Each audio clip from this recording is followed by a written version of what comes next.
Do you remember what it was like when you were little and you had faith that your parents could do anything? I remember a story once a pastor told me um, about his kids.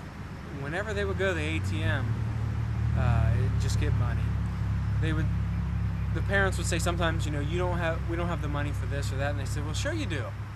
Just go to this ATM and get the money out. There's all kinds of money in there. They didn't realize that there was a limit to the money that was put in and that you could take out. And also, when we're younger, we have so much faith in our parents. When I was little, and I'm sure a lot of you think the same way, it seemed like your dad could do anything. He was the strongest, he was the toughest, he was the smartest. He could answer any question. If something was broken, you could take it to Dad and he could fix it. You could go to him with any problem when you were younger, and he could take care of that problem for you. And you never doubted for a second that he could do that. Now you're an adult, and obviously you don't have the same faith in your parents as you used to have. Not that they still don't do for you and continue to pour out their love on you, but it's just not the same. So, what do you have faith in now? Where's your faith? Is it in your job? Because there's a lot of people out there who've had faith in their jobs and they're not there anymore. They've been laid off. Their place where they worked at went out of business. And with that, the security of having a home, having enough food, clothing, things to wear,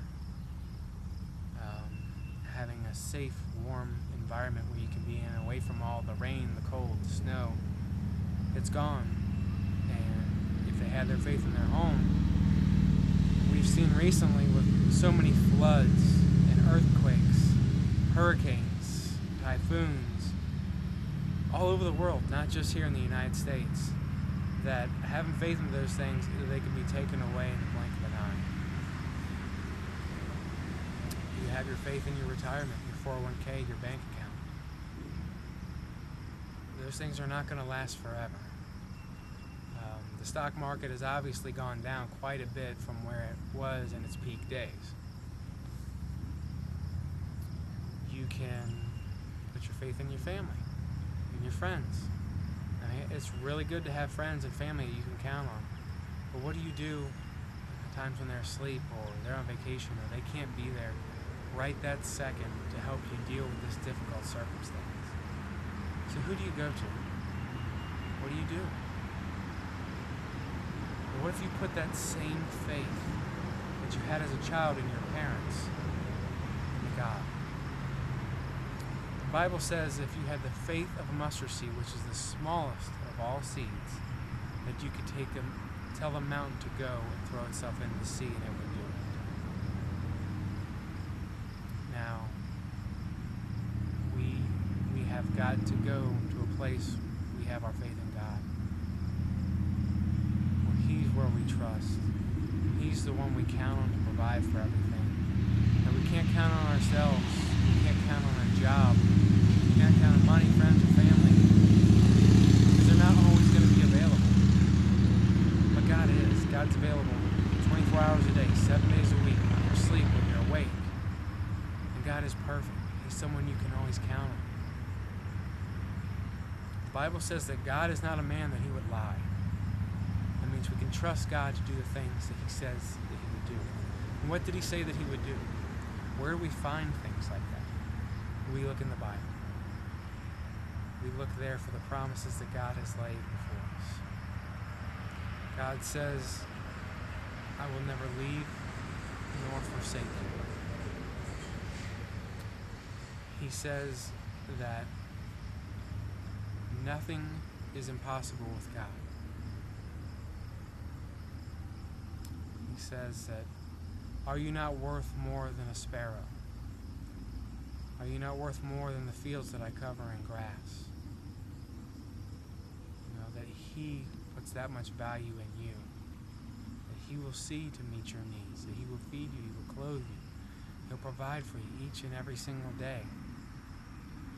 And it might not be the way we're used to. just because we were in a place where we had a whole lot more financial blessings in our life, where we had a whole lot more people around us, a whole lot more things. But he is going to meet those needs. He's going to meet each and every single one. The Bible says in Ephesians 3:20 that God is able to do far more than we can ever imagine or even dream of, infinitely beyond our highest prayers, thoughts, hopes, or desires. We have got to believe him. We've got to trust him. We've got to put that faith in him. There's been several times where I was in a real financial bind, where I was out of work for an extended period of time. And you know what? I kept praying each and every single day. And somehow those bills got paid. There might not have been a whole lot left over, but each and every single one got paid. The car payment, the house payment. I had enough to eat. I had enough to keep the heat on and keep the air on. I had enough to take care of an instance where my vehicle had some parts broken off of it, and the tires were just about bald as well. And God provided for each and every single one of those needs. And I'm asking you, I'm challenging you. Where's your faith? Where is it? Will you trust God today? Will you put your faith in him? He's the one who created each and every single thing that we see every day. He created the world, all of it. It was all here by his hands. He's in control. Each and every single day, he's in control. So I ask you, will you put your faith in him?